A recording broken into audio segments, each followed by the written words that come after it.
Hello friends, real life video में आपका स्वागत है। और जो बच्चे चैनल में नए जुड़े हैं वो चैनल को सब्सक्राइब कर लें।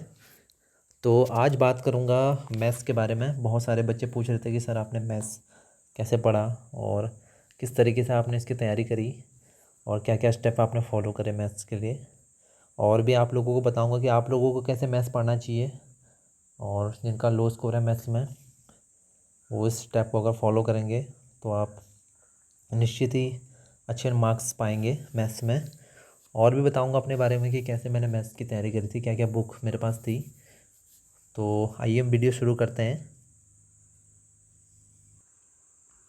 तो स्क्रीन पर आप जो बुक देख रहे हैं, तो पहली बुक तो मैंने एग्जामिनेशन के टाइम पे ले ली थी। जब मैंने फॉर्म भरा था उस टाइम पे मैंने बुक ले ली थी। तो उससे पहले भी मैं बुक्स पढ़ता था, लेकिन कौन सी बुक पढ़ता था मैं आपको बता दूंगा। और ये बुक मैंने क्यों ली, राकेश यादव पब्लिकेशन की बुक, इसके पीछे मेरा क्या रीज़न था ये भी मैं आप लोग को बताऊंगा। तो ये वस्तुनिष्ठ अंकगणित की बुक है, फास्ट ट्रैक अरिहंत की। तो ये मैंने मंगाई थी। तो आइए देखते हैं इसका क्या कंटेंट है इसमें। और एक बुक आप जो स्क्रीन पर देख रहे हैं, तो ये आर डी शर्मा है, एनसीईआरटी पे बेस है, क्लास 9th की है। और ऐसी मेरे पास क्लास 10th की भी है। तो इससे पहले मैं ये पढ़ता था और ये मुझे अपने पड़ोसी से मिली हुई थी, क्योंकि ये अच्छी बुक्स हैं, बेसिक बुक्स हैं। तो इसमें अच्छा लगता था पढ़ना, इसमें अच्छे से आप लोग को समझाया हुआ है। तो ये बुक से भी मैं साइड से पढ़ता रहता था। तो अभी भी इसमें रखी हुई है, मैंने ये बुक पढ़ता रहता हूँ। तो एक बार आप लोगों को फास्ट ट्रैक का कंटेंट दिखा देता हूँ। तो ये आप देख रहे हैं फास्ट ट्रैक की ये कंटेंट लिस्ट है। तो हर चीज़ इसमें जो इम्पोर्टेंट है ग्रुप डी के लिए, ग्रुप डी में जो आ सकती है, जो आ रही है, हर चीज़ इसमें इम्पोर्टेंट है। सिर्फ ग्रुप डी के नहीं, एसएससी के किसी भी एग्ज़ामिनेशन, स्टेट लेवल के किसी एग्ज़ामिनेशन, सेंट्रल लेवल के किसी भी एग्ज़ामिनेशन के लिए ये बुक, आपके पास भी कोई ना कोई बुक होगी ऐसी। तो मैं ये बुक सजेस्ट नहीं करूँगा, आज बुक का रिव्यू नहीं करूँगा कि बुक क्या है। मैं बस बता रहा हूँ कि ये जो आप बच्चे पूछते हैं कि सर इंपॉर्टेंट टॉपिक्स बता दीजिए मैथ्स में, तो ये ब्रो सारे इंपॉर्टेंट टॉपिक्स ही हैं। अगर आप इसको अच्छे से बना लेते हैं तो सारा चीज़ आपका इजीली कवर हो जाएगा। तो अब देखते हैं अदर कंटेंट भी, इसमें बहुत सारा कंटेंट है। देखिए, बट्टा discount, simple interest, compound interest, ratio वाला और मिक्सचर। तो बहुत अच्छा जगह देखिए, रेल संबंधी क्वेश्चन भी है इसमें, कार्य समय वेतन। तो ये भी बहुत सारे इसमें क्वेश्चन दिए हुए हैं। तो आप देख सकते हैं नाव और धारा, और दौड़ से भी क्वेश्चन है, निपुणता से क्वेश्चन, घड़ी और कैलेंडर से भी। तो सभी कुछ है इसमें, क्षेत्रफल और परिमाप भी है, आयतन और पृष्ठीय क्षेत्रफल भी है, रेखाएं, कोण, त्रिभुज, चतुर्भुज, बहुभुज, वृत्त। तो सब जो इम्पोर्टेंट जो है आपके लिए सारी चीज़ें इसमें मेंशन हुई हैं। तो ये टॉपिक्स आप अगर से पढ़ लेते हैं, और क्लास 10 तक का लेवल है आपका ग्रुप डी में, इससे बाहर का लेवल नहीं है। तो ये क्वेश्चन पेपर या सॉरी ये बुक जिसने बना ली, तो बहुत अच्छे से उसका मैथ्स कवर हो जाएगा। आपके पास भी ऐसी बुक होगी, आप उसको अच्छे से बना लीजिए। तो ये देखिए, कोऑर्डिनेट ज्योमेट्री, ट्रिग्नोमेट्री से इसमें बहुत अच्छी ट्रिग्नोमेट्री बताई गई है।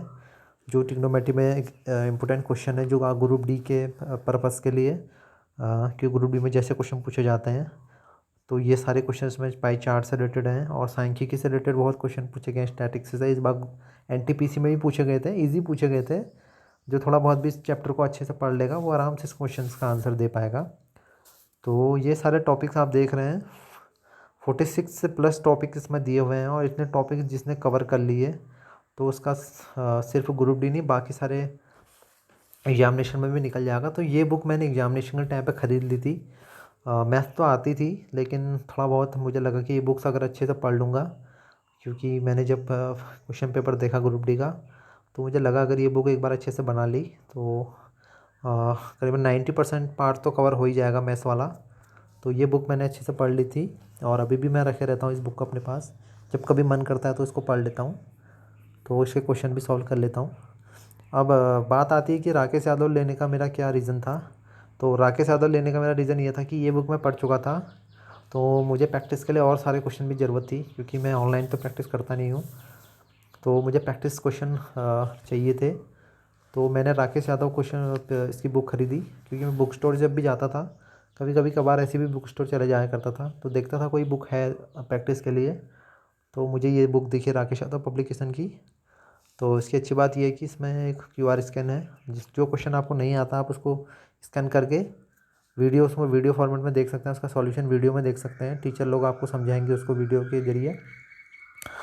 तो ये इतने सारे इसमें आपको देख रहे हैं 24 टॉपिक इसमें दिए हुए हैं, इम्पोर्टेंट टॉपिक्स। तो ये सारे टॉपिक ग्रुप डी के लिए इम्पोर्टेंट है, तो आप बताने की ज़रूरत नहीं पड़नी चाहिए बच्चों को, आप लोगों को, कि कौन कौन सा टॉपिक पूछता रहता है, टॉपिक बता दीजिए, टॉपिक बता दीजिए मैथ्स में। तो ये सारे इंपॉर्टेंट टॉपिक ही हैं और इससे बाहर का ग्रुप डी का पेपर नहीं आता है।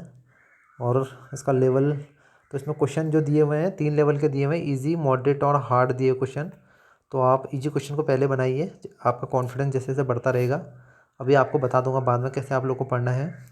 तो मॉडरेट लेवल, फिर आपका हार्ड लेवल। तो इस तरीके से क्वेश्चन दिए हुए हैं इसमें, बहुत सारे क्वेश्चन हैं, करीबन 7,000 प्लस क्वेश्चन दिए हुए हैं इसमें। तो मुझे लगा अगर इसके 5,000 क्वेश्चन भी मैंने बना लिए तो आराम से मैथ्स तो मेरा हो ही जाएगा। तो मैथ्स में मैं इसलिए जब भी बनाता था, बुक लेके बैठता था तो इसी को बनाता था। जैसे नंबर सिस्टम, कोई चैप्टर मैंने पढ़ा नंबर सिस्टम से, तो अब उसके लिए मुझे क्वेश्चन की ज़रूरत पड़ती थी तो मैं इस बुक को उठाता था क्वेश्चन सॉल्व करने के लिए। और 100% तो एक्यूरेट कोई भी नहीं होता है, मैं भी नहीं कह सकता कि मुझे 100% सब चीज़ें आती हैं, लेकिन मैं कोशिश करता था, जो जो चीज़ नहीं आती थी उसको बार बार प्रैक्टिस करता था। तो देखते हैं इसमें क्या, मैंने एक बुक्स की तैयारी करी थी, बुक्स दिखा देता हूँ अंदर एक बार। तो ये देख सकते हैं, नंबर सिस्टम पहला चैप्टर है। तो इसमें क्वेश्चन जो दिए हुए हैं, तो बहुत अच्छे क्वेश्चन दिए हुए हैं इसमें, नंबर सिस्टम से भी, नंबर सिस्टम के क्वेश्चन आप देख सकते हैं। तो इसमें देखो मैंने सब सॉल्व कर रखे हैं ये क्वेश्चंस। तो ये क्वेश्चन तो इजी लेवल के हैं, ईयर 1919 के हैं, 1999 के क्वेश्चन है, 1999 के। तो ऐसा नहीं सोचना है कि पुराने क्वेश्चन है, मैथ्स कभी पुरानी नहीं होती है। तो आप लोग को प्रैक्टिस से मतलब है, क्वेश्चन पुराना हो नया, उससे क्या मतलब है। तो दिन में बहुत सारे क्वेश्चन मैं लगा लिया करता था, तो 50+ क्वेश्चन तो मैं लगाता ही लगाता था। उससे पहले मैं नहीं उठता था जब भी क्वेश्चन प्रैक्टिस करता था, और डेली क्वेश्चन प्रैक्टिस करता था मैं।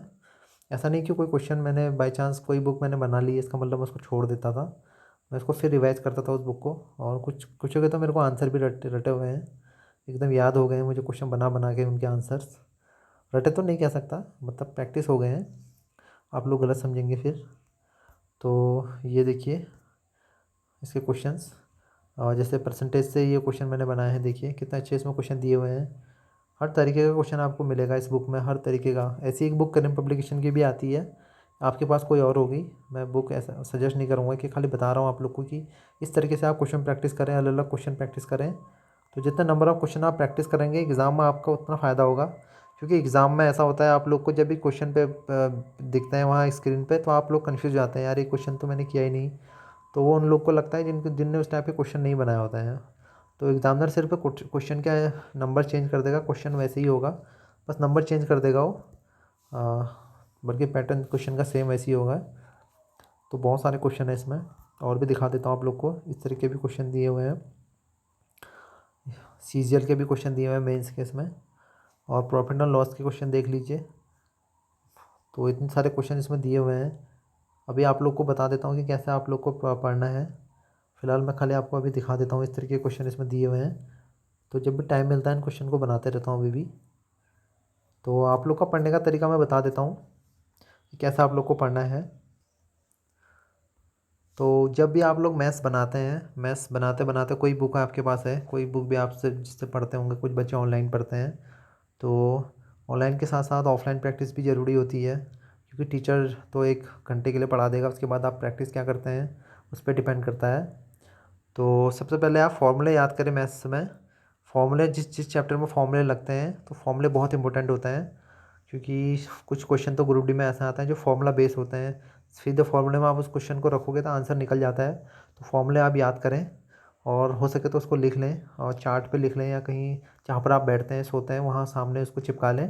तो मैंने तो अपने रूम पे इसी तरीके का बनाया था, सामने में चिपका लेता था, और मुझे जब भी मैं देखता था उसको याद हो जाते थे खाली टाइम पे। और क्वेश्चन आप जब भी कोई बुक लगाते हैं, जैसे सीखते हैं मैथ सीखनी है आपने, तो क्वेश्चन में पहले एग्जांपल सॉल्व करिए, एग्जांपल देखिए कि एग्जांपल उसने कैसे सॉल्व किया है, एग्जांपल सॉल्व करें। और सॉल्व करने से क्वेश्चन से पहले आप पहले इजी क्वेश्चन को सॉल्व करें। एकदम हार्ड क्वेश्चन में आप जाएंगे तो आपको सॉल्व नहीं हो पाएगा, और फिर आपका जो मोटिवेशन है वैसे ही गिर जाएगा। फिर किताब बंद करके आप बैठ जाएंगे कि यार मुझसे हो नहीं पा रहा है। तो इजी क्वेश्चन पहले सॉल्व करिए, इजी जितने भी इजी क्वेश्चन है, और कंसेप्ट समझने की कोशिश करें, क्वेश्चन के कैसे कंसेप्ट हैं। क्वेश्चन सॉल्व ना करें बल्कि उनका कंसेप्ट समझने की कोशिश करें, कैसे वो सॉल्व हो रहा है इस चीज़ पे ध्यान दें। क्योंकि कभी कभी छोटे मोटे क्वेश्चन भी आपसे वहाँ एग्जाम में गलत हो जाते हैं, क्योंकि आप क्वेश्चन को समझते नहीं है कि क्वेश्चन कैसे सॉल्व हो रहा है, उसके मेथड को चेक नहीं करते हैं, मेथड को याद नहीं करते हैं। तो मेथड जिस दिन आप सीख जाएंगे क्वेश्चन को सॉल्व करने की, उस दिन हर क्वेश्चन आपसे सॉल्व हो जाएगा। तो मेथड पे ध्यान दें, और कभी कभी क्वेश्चन को बिना देखे सॉल्व करें। कोई क्वेश्चन आपने बार बार उसको देखने की कोशिश ना करें कि यार बुक से पीछे से उसको, तो एक बार खुद भी इसको सॉल्व करने की कोशिश करें। एक बार नहीं आएगा, दो बार नहीं आएगा, तो तीसरी बार में वो क्वेश्चन आपसे हो जाएगा। जैसे जैसे आप उस पर गलती करेंगे, क्योंकि मैथ्स गलतियाँ मांगती हैं। कोई मैथ्स में ये नहीं कह सकता कि मैंने बिना गलती करे मैथ्स सीखी है। मैं भी जब प्रैक्टिस करता था तो बहुत सारे पन्ने ख़राब कर देता था। एक कॉपी तो मेरी ऐसी ख़राब हो जाती थी सॉल्व करते करते। तो खूब सारी कॉपियाँ ख़राब की है मैंने, जो क्वेश्चन पर नहीं आता था मैं बार बार सॉल्व करता था। तो और भी बहुत कुछ है मैथ्स में। डेली प्रैक्टिस बहुत ज़रूरी है। डेली रूटीन मैथ का बहुत ज़रूरी है, डेली प्रैक्टिस। क्योंकि एक दिन प्रैक्टिस करके आप लोग छोड़ देंगे तो नहीं होगा। और रटना नहीं है मैथ्स को। जो रटते हैं मैथ्स में बहुत गलत करते हैं। समझ कर आप देखें क्वेश्चन को, समझ कर रटें।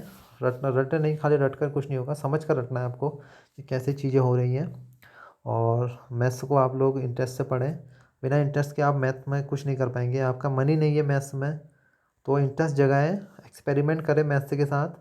खुद के बनाए क्वेश्चन सॉल्व करें, खुद भी क्वेश्चन बनाएं कि इस तरीके से क्वेश्चन बन सकता है। एक क्वेश्चन अपने मन से भी बनाएं, और प्रैक्टिस करें क्वेश्चन में। मैथ्स को इंजॉय करें। ऐसे अगर आप दिमाग में पहले ही सोच लेंगे यार कि बोरिंग है, तो फिर तो आप बैठ नहीं पाएंगे मैथ्स में एक आध दो घंटा।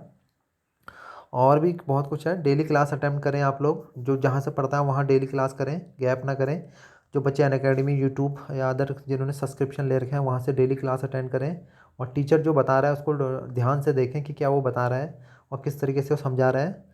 और ख़ुद भी अगर घर में पढ़ते हैं तो अच्छे से पढ़ें, डेली पढ़ें, गैप ना करें कि एक दिन आज पढ़ लिया, एक दिन फिर अगले हफ्ते पढ़ लिया। तो कंपटीशन बहुत है, ऐसा नहीं है कंपटीशन नहीं है। आप जिस पोस्ट के लिए फॉर्म भरे हैं उसमें हज़ारों बच्चे उस पोस्ट के लिए तैयारी कर रहे हैं। तो जो थोड़ा अलग करेगा उसी को पोस्ट मिलेगी। और वीकली अपने आप को थोड़ा टेस्ट वेस्ट दे के एनालाइज करें। अब ये नहीं कि आपने मैथ्स बना दिया और बेखबर होकर आप बैठ गए। कभी वीकली अपने आप को एनालाइज कर लिया, कोई पेपर दे के या पेपर सॉल्व करके, या मॉक टेस्ट। जो बच्चे, बहुत से बच्चे कह रहे थे कि हमने सर टेक्स्ट बुक का सब्सक्रिप्शन लिया है, तो आप वहाँ से भी कर सकते हैं। घबराने की ज़रूरत नहीं है। आप लोग को कोई क्वेश्चन वीकली एनालाइज के बाद आपसे अगर कोई क्वेश्चन नहीं सॉल्व हो रहा है, आपका लो स्कोर आ रहा था, उस पर घबराए नहीं, और देखें कि कहाँ हमारी गलती हो रही है और प्रैक्टिस की कितनी सारी ज़रूरत हमें और है। तो वीकली एनालाइज करना भी बहुत ज़्यादा ज़रूरी है अपने आप को, क्योंकि गलतियाँ पता चल जाती हैं कहाँ हम गलती कर रहे हैं। और मैथ्स में आप लोग जल्दीबाजी बिल्कुल ना करें। मैथ्स में बहुत बच्चे जल्दीबाजी करते हैं, इस वजह से गलत कर जाते हैं। तो मैथ्स को जब आप घर में प्रैक्टिस करते हैं तो अच्छे से प्रैक्टिस करें। और कैलकुलेटर, प्लीज़ कैलकुलेटर का यूज़ ना करें। कैलकुलेटर जो बच्चे यूज़ करते हैं ना, कैलकुलेटर यूज़ ना नहीं करना है, नहीं तो आप एग्ज़ाम में गलत कर जाओगे। क्योंकि जिन बच्चों के कैलकुलेटर की आदत होती है उनका कैलकुलेशन वहाँ गड़बड़ा जाता है, फिर वो इंटू करने में भी घबराते हैं। तो वो कैलकुलेटर प्लीज़ दूर रखिएगा, और जितना हो सके उतना आप लोग सेल्फ कैलकुलेट करिएगा। और एक बात और है, जब आप लोग कॉपी लेके बैठते हैं तो हो सके तो जब भी आप मॉक टेस्ट दें या कुछ दें, तो एक सीट या सिंगल शीट या दो तीन पन्ने लेके बैठें, ज़्यादा पूरी कॉपी लेके ना बैठें। क्योंकि एग्ज़ाम में आप लोग को जो पन्ने मिलते हैं, और जब आप दूसरा पन्ना लेने की कोशिश करते हैं तो उसमें एक आध दो मिनट का टाइम खर्च हो जाता है। टीचर आता है, आपसे भरवाता है, आपका रोल नंबर लिखवाता है। तो उसमें उससे बचें और कम से कम जगह पर नीट एंड क्लीन तरीके से सॉल्व करें। नीट एंड क्लीन जितना आप सॉल्व करेंगे उतना आपको मेथड अच्छे से समझ में भी आएगी। अपनी किए हुए क्वेश्चन आपको नहीं तो समझ में नहीं आएंगे फिर, अगर आप इस तरीके से क्वेश्चन सॉल्व करेंगे तो। और भी मैं जैसे बताते रहता हूँ, हमेशा मेरा एक ही सजेशन रहता है कि प्रीवियस पर बहुत ज़्यादा ज़रूरी है। उससे आप लोग को पता चलता है कि पिछले सालों में कैसे क्वेश्चन पूछे गए थे, कैसे क्वेश्चन हर टॉपिक से पूछे जा रहे हैं। तो प्रीवियस ईयर क्वेश्चन पेपर भी सॉल्व करें, और जो टफ़ क्वेश्चन है उनको 3 या 4 बार भी प्रैक्टिस करें। जैसे कोई टफ़ क्वेश्चन है उसको एक बार बना लिया, फिर उसको फिर 2-3 बार प्रैक्टिस करें, या उसके जैसे और सारे क्वेश्चन प्रैक्टिस करें। तो टफ़ क्वेश्चन को ज़्यादा प्रैक्टिस करें, 3-4 बार उसको प्रैक्टिस करें, तो आप लोग को उसकी मेथड जो होती है वो समझ में आ जाएगी, और आप लोग का अगला क्वेश्चन गलत होने के चांसेस कम हो जाएंगे। और खाली समय में आप जब बैठते हैं, बाई चांस आपको खाली टाइम मिलता है, मैथ पढ़ने का मन नहीं करता है या कोई और सब्जेक्ट पढ़ के आप बैठे रहते हैं, तो खाली टाइम में आप क्या कर सकते हैं, खाली टाइम में आप फॉर्मूले याद कर सकते हैं। जो फॉर्मूले आपने लिखे हैं उसको आप याद कर सकते हैं, उसके बारे में डिस्कस कर सकते हैं। फॉर्मूले डिस्कस करिए, किसी और को मैथ सिखाइए। सीखने सिखाने से बहुत अच्छा मैथ्स में पकड़ हो जाती है। तो सीखने सिखाने से आप मैथ बहुत अच्छे सीखते हैं। जो बच्चे ट्यूशन पढ़ाते होंगे उनका तो उनको पता ही होगा। और सवालों को आप खुद एक बार सॉल्व करें, एक बार पहले मेथड देख लें, फिर खुद ही अपने सेल्फ सॉल्व करें उसको। जितना ज़्यादा आप खुद में प्रैक्टिस करेंगे उतना ज़्यादा आपका स्कोर अच्छा होगा। तो मैंने आप सभी लोगों को इतने स्टेप्स बता दिए, आप इन स्टेप्स को फॉलो करिए। और मैथ्स में आपके जो कमेंट्स हैं किसी टॉपिक को लेके, आपको अगर दिक्कत है, बच्चे पूछते रहते हैं कि सर मुझे ये नहीं आ रहा है, मुझे ज्योमेट्री नहीं आ रही है, मुझे अलजेब्रा नहीं आ रहा है, मुझे ट्रिग्नोमेट्री में दिक्कत हो रही है, मुझे मेंसुरेशन में दिक्कत हो रही है। तो दिक्कत तो होगी आप लोग को, आप सीधे कंपटीशन की बुक उठाओगे और सीखोगे नहीं तो आप लोग को दिक्कत होगी, क्योंकि आपके पास सीखने का कोई प्लान नहीं है। तो सीखने का प्लान आप लोग का अगर है तो आप लोग बेसिक बुक स्टार्ट करिए पहले, क्योंकि ये जो सारी बुकें दी हुई होती हैं मार्केट में, ये सारी एनसीईआरटी के पुराने पेपर, पुरानी किताबों पे बेस होती हैं। जो हम बचपन में सीखते नहीं हैं चीज़ों को, इसलिए हमें आगे आके वो चीज़ें टफ लगती हैं। अब बचपन में हम गलतियाँ कर देते हैं, पढ़ाई में उतना अच्छा मन नहीं लगा पाता है, तो आगे फिर कंपटीशन देने में हमें दिक्कत होती है। तो कोई बात नहीं, आप फिर से बेसिक बुक्स उठा के पढ़ लीजिए। आपके आसपास बच्चे होंगे ही, तो मैंने आप लोग को बता दिया था। देखिए 9th और 10th की बुकें मैं रखे रहता हूँ और उसको भी पढ़ते रहता हूँ, वरना तो क्या ही ज़रूरत थी मैथ्स की पढ़ने की 9th 10th की बुक से। लेकिन मुझे पता है कि वो बुक्स की जगह कोई नहीं ले सकता, कितनी अच्छी बुक क्यों ना आ जाए मार्केट में, तो वो बुक्स की जगह कोई नहीं ले पाता है। बहुत अच्छी बुक्स हैं, अच्छे से आपको चीज़ें समझाए रहते हैं उसमें। तो आप लोग मैथ से कौन सी बुक से पढ़ते हैं, ये ले आप नीचे कमेंट करेंगे कि आपके पास मैथ की कौन सी बुक है। और आप लोग टेस्ट, जो मॉक टेस्ट होते हैं, कहाँ से देते हैं। जो खुद में प्रैक्टिस करते हैं वो मुझे बताएंगे कि क्या हम सेल्फ प्रैक्टिस करते हैं। और जो मॉक टेस्ट लिए हुए हैं तो मॉक टेस्ट से करते हैं ऑनलाइन, तो आप लोग कमेंट करना। और कोई भी क्वेरीज होगी आप लोग मुझे पूछ सकते हैं, मैं जब फ्री रहता हूँ तो आप लोग का रिप्लाई देता ही हूँ।